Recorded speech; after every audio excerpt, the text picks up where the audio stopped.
ওরা তো আমার সাথে 70,000 গুণ বেশি দালাল। আরে আমি তো আমি তারেক রহমানের সমালোচনা করেছি নির্বাচনের আগে, তারেক জিয়ার ওপেন সমালোচনা করেছি। অনেকে বলতেছে তোমার বিএনপি লোক মাইরা ফেলাইবো। আমি ভাই আমার হায়াতের মালিক কি বিএনপি বা তারেক রহমান? আমি সাইফুলের হায়াত এবং মতের মালিক কি তারেক রহমান না বিএনপি না আওয়ামী লীগ না জামাত, যে আমাকে ওরা মেরে ফেলবে? না, যদি তারা আমার উপরে পিছন থেকে আক্রমণ করে তাহলে তো এটা কাপুরুষের মতো। সামনের থেকে আক্রমণ করবে, মানুষ ভিডিও করবে, সারা বাংলাদেশ দেখবে যে হকার সাইফুলকে হত্যা করা হয়েছে রাজপথে। কেন? সে সব সময় সত্যের পক্ষে কথা বলেছে। আমার এর চাইতে বড় সৌভাগ্য আর হতে পারে কিনা? এইরকম মৃত্যু আমি চাই চাই চাই আমি চাই। হে বাংলাদেশের সন্ত্রাস সাদাবাদ যারা আছো, আমাকে রাস্তায় মেরে ফেলো।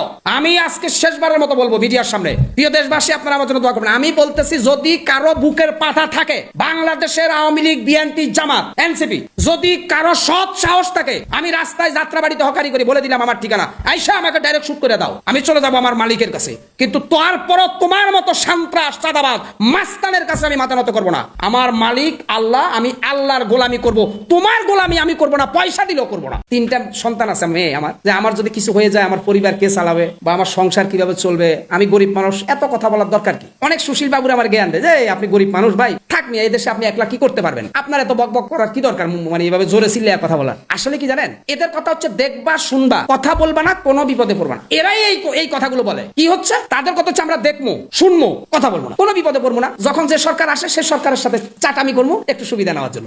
এই যে কথাগুলো আপনারা শুনতে পারলেন, কথাগুলো শুনে নিশ্চয়ই আপনার কাছেও ভালো লাগছে, আমার কাছে অত্যন্ত ভালো লাগছে। খুব সুন্দর এবং ভালো লাগার মতো সত্য কথা তুলে ধরছেন ভাই।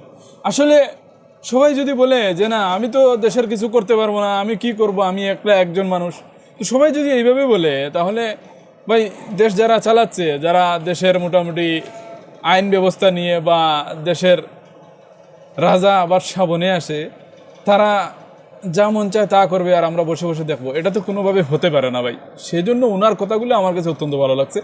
যারা খারাপ কাজ করতেছে তাদের বিরোধিতা করতে হবে ভাই, তাদেরকে বোঝানো লাগবে যে আপনি খারাপ করতেছেন, ওই কাজটা আপনি কইরেন না। কারণ খারাপকে খারাপ যদি আপনি বলতে না পারেন, তাহলে তো আপনি পাক্কা ইমানদারই হতে পারবেন না।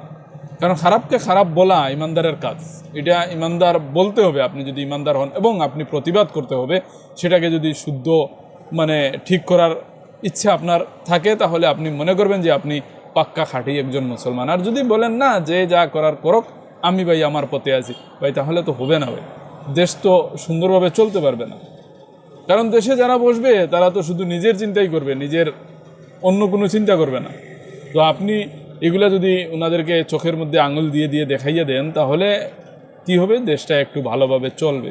ওনার কথাগুলো আমার কাছে অত্যন্ত ভালো লাগছে, খুব সুন্দর এবং ভালো লাগার মতো কথা তুলে ধরছেন। যদিও উনি হকার, তারপরেও ওনার কথাগুলো অত্যন্ত গুরুত্বপূর্ণ। তবে আপনি বলেন ওনার কথা আপনাদের কাছে কেমন লাগছে?